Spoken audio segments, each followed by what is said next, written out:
Today we're going to talk about some Bitcoin solo mining pools and some Bitcoin solo hybrid pools. These are pools where you're not just going to blend into the industrial payout machine. We're talking about pools where the goal is either 1, you mine the block, you keep the entire Bitcoin reward, or 2, you still keep some version of that solo mining jackpot while still sharing some of the rewards with other miners. So today we're going to go through 5 different pools, and I want to make this clear before we get started that this video is for educational purposes only. If a pool is mentioned in this video, that doesn't mean that this is a direct endorsement of that pool or a lack thereof. Picking a pool is a very personal thing and something that you should do your own research on. And vice versa, if a pool is not mentioned in this video, that doesn't mean that we don't like it or won't do a video on it in the future. But with all that said, today we're going to go over Public Pool, Solo CKPool, AtlasPool, Parasite Pool, and SoloPool.com. We're going to look at what each pool is, how the payout model works, what the fees are, how the payout happens, whether it's battle tested or newer, and any other public statistics that are out there that you would need to know before you point your miner at it. And the reason this matters is simple. Bitcoin is meant to be decentralized, and if you're running a home miner, the pool you choose is a big part of that.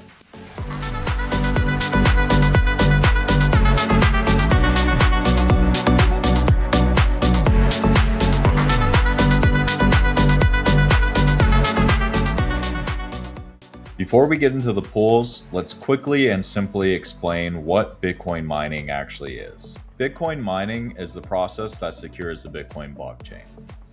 Miners are specialized computers that are competing to find the next valid block. They do this by running a hash function over and over and over again, trying to find a result that meets Bitcoin's current difficulty target. When a miner finds a valid block, that miner gets to add the next block of transactions to the Bitcoin blockchain. And in return, the miner gets the block reward. Right now, that reward is 3.125 Bitcoin plus transaction fees. So basically, every block is a global competition. So obviously, that was a very simplified version of what Bitcoin mining is.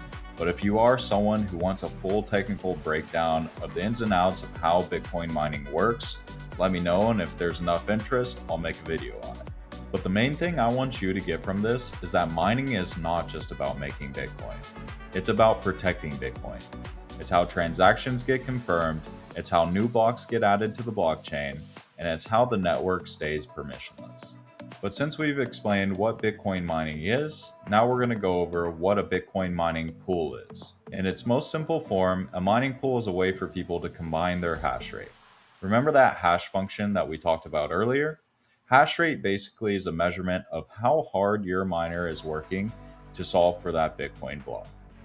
So instead of every miner trying to find a Bitcoin block on their own, they'll point their hash rate at the same pool. The pool coordinates the work, the miners submit the shares, and if a block is found, the reward is distributed based on the pool's payout model. In a normal mining pool, the payout model might be FPPS, PPS, or PPLNS, and those make sense for big industrial miners. But for a lot of home miners, the goal is different. Many home miners are mining because they want to help support decentralization. They want to learn Bitcoin, they want to run hardware at home, and they want to give themselves a chance at finding a full block, even if that chance is tiny, because that is how Bitcoin is meant to be run.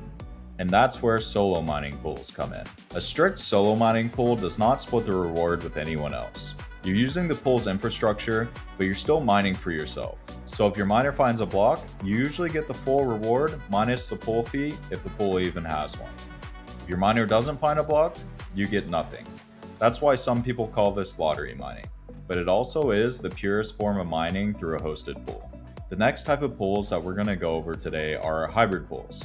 These are a decent compromise between complete solo mining pools and the normal pools that we talked about earlier.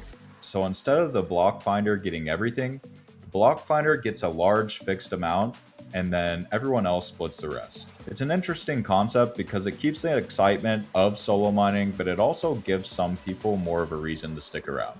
But with all that said, let's get into our first solo mining pool, Public Pool. Public Pool is probably one of the most important solo mining pools for the home mining community. If you're running a BitAxe, NerdQaxe, or another small Bitcoin home miner, there's a good chance that you have either used Public Pool or heard someone talk about it. The payout model is simple. Public pool is a strict solo mining pool. So you point your miner to public pool, you use your Bitcoin address as the username, and if your miner finds a block, the reward goes to you. You're solo mining. Next, the fee angle is also one of the main reasons public pool is very popular. Public pool promotes itself as having zero fees. That's a huge deal for home miners because if you're already taking the risk of solo mining, you don't want any unnecessary friction eating into the block if you actually hit one. For the payout method, this is a Bitcoin on-chain block reward model.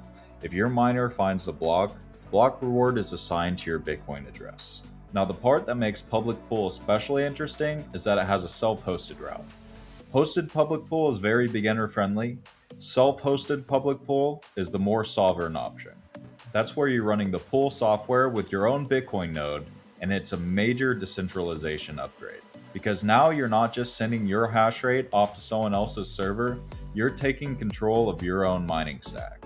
Now moving on to battle tested versus newer, I would say public pool is newer than something like CKPool, but it's very battle tested in the modern home mining scene. Now for the public stats on their website, they have a best difficulty, the amount of solo work, they have recent work, and expected time to find a block. Public pool also displays its historic hash rate over the last week or so, and it's been running about 49.3, 49.4 petahashes per second. If we go to another public website, mempool.space, you can see it's mined 7 blocks all time. If we scroll down, you can see that 6 of those were on self-hosted versions of public pool, and 1 of those were on the hosted version of public pool. So seeing that this pool has mined blocks before is a pretty big deal to me. It shows that it's actually submitting the shares, and if you point your miner there and you hit the difficulty level, you will get the Bitcoin reward. So the simple summary is this. Public pool is very beginner friendly and a home miner favorite. And self-hosted public pool is one of the best sovereignty options for someone who wants to run their own node and mine with their own setup. But up next is solo CKPool. This is probably the classic Bitcoin solo mining pool. The payout model is the same as the last one. If you find a block, you get the block reward. If you do not find a block, you get nothing. The only difference is that this pool has a 2% fee. So if your miner finds a block through CKPool, CKPool takes its fee and the rest goes to the block finder. Again, there's no registration, there's no account dashboard where you build a balance, there's no normal pool payout scheme. You mine using your Bitcoin address as your username, and if you find the block reward is yours, minus the 2% fee. It's another option that gives you infrastructure to mine solo without you having to manage everything yourself. In terms of battle tested versus newer, CKPool is the most battle tested name on this list. It has a long history, it has a reputation in the solo mining world, and it has a real block history behind it.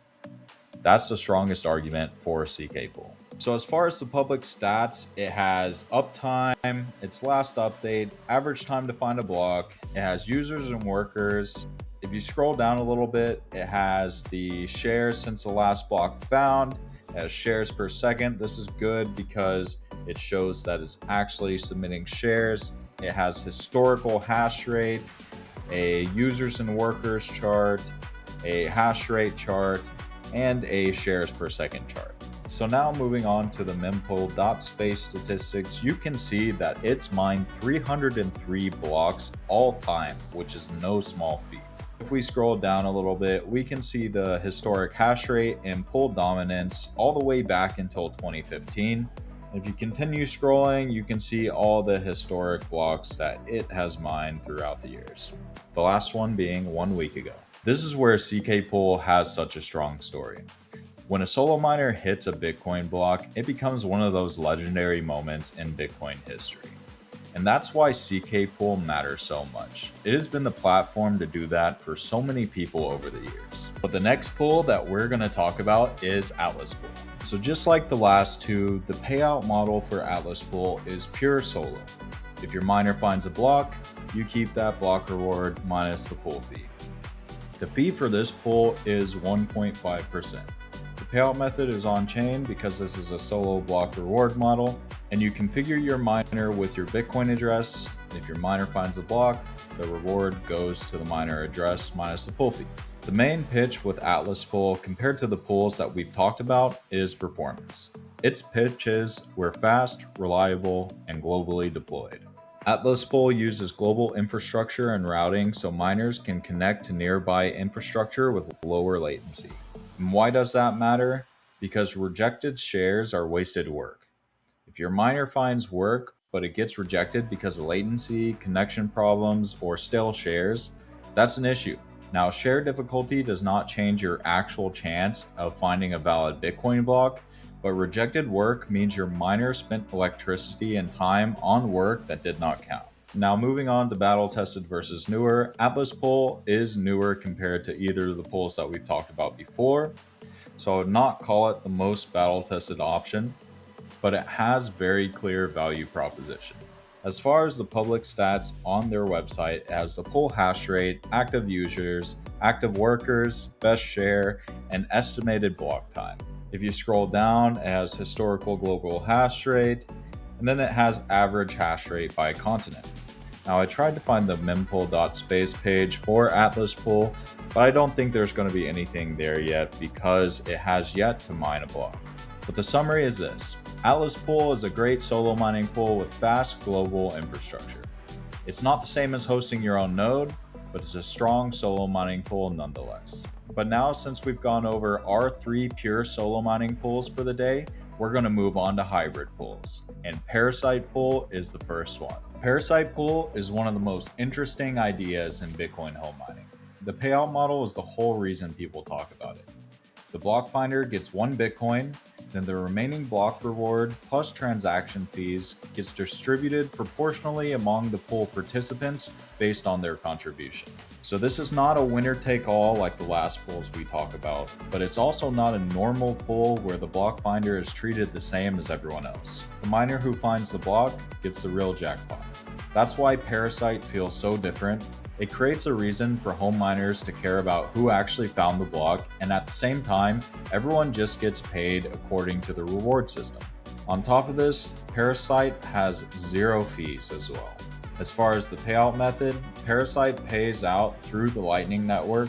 That's another thing that makes it feel different from strict solo pools. For battle tested versus newer, Parasite is newer and more experimental, but it has found real Bitcoin blocks already, which is important. As far as the public statistics on their website, they have the pool hash rate and historic hash rate. It also has a users and workers chart, and it also has some leaderboards for the community. Now, moving on to the mempool.space stats, you can see that it's mined 3 blocks. And if you scroll down, you see its hash rate and pool dominance over time. And even further, you can see the 3 blocks that it mined, and the most recent was 2 weeks ago. So the simple summary is this. Parasite Pool is for miners that like solo mining, but still want to get somewhat consistent payouts. You keep the solo jackpot energy, but the rest of the mining pool shares the win as well. But now moving on to the final pool of the day, solopool.com. Solopool.com is different because it supports solo, prop plus pool, and solo split options. The interesting feature to me is the solo split option. Solopool.com lets you choose your mining mode within the password field. If you use 100 or X, you're in the 100% solo mining mode. If you use 0, you're in the prop plus pool mode. And if you use a number between 1 and 99, you're choosing your solo split ratio. So if you set the password to 70, that means 70% of your shares goes towards solo attempts, and the rest goes towards the proportional pool side after the dev fee. So instead of forcing you to choose between pure solo and pool mining, solopool.com lets you pick your risk level. You can be fully solo, you can be fully proportional pool, or you can split the difference. In 100% solo mode, if your miner finds a block, you keep 98% of the reward because the pool fee is 2% across the board. In the prop plus pool mode, the pool shares rewards proportionally when that side wins a round. In the solo split mode, you keep some solo jackpot potential while also contributing part of your work to the shared pool round. Again, the fee for all of this is 2%. For payout method, this is another strong non-custodial angle. Payouts are direct at block creation. That's very Bitcoin native because again, every custody point is a trust point, and every unnecessary trust point should be questioned. For battle tested versus newer, solopool.com is newer and experimental, but very interesting. The public stats that they have on their site are pool hash rate, active miners, total workers, and blocks found. Now, I do want to point out this number of blocks found is a little bit misleading because a lot of them were found on test nets, but I will show you the one that they did mine in a second. So if we go to their mempool page, we do see that one block that I told you that they did mine on mainnet, and if we scroll down, we see that that was 7 months ago. But the key point with solopool.com is customization. Parasite has a set hybrid model, where solopool.com lets you customize that model. This makes it one of the most interesting pools for someone who wants to solo mine, but might not want to go 100% or nothing. So if you're asking me which one to choose, that really depends on what type of miner you are. If you want one of the most popular home miner solo mining options, I'd start by looking at public pool. If you want the classic battle tested solo pool, I would choose solo CKPool. If you want a solo mine but with global infrastructure and low latency, I would look at AtlasPool. If you're looking for a hybrid model where the block finder gets a serious jackpot and everyone else splits the rest, I'd look at Parasite Pool. And finally, if you want to choose your split between solo mining and proportional pool mining, I would choose solopool.com. But the bigger point is this: Bitcoin mining isn't about steady income. It's not about predictable payouts, it's not the safe option, and it's not the smooth option. Solo mining is about taking your shot at a block and keeping Bitcoin mining open, visible, and decentralized. A BitAxe on your desk is not going to overpower a whole industrial mining farm. A nerd QAxe on your desk is not going to out-hash an entire warehouse, but every open source miner combined across the world can. Because Bitcoin's not just about the big players. Bitcoin is about anyone being able to participate. So now I want to hear from you. If you're running a home miner, what pool are you connected to? And if you want to start home mining yourself, check out solosatoshi.com for home miners, accessories, and everything that you would possibly need. Thanks for watching, and I'll catch you in the next one.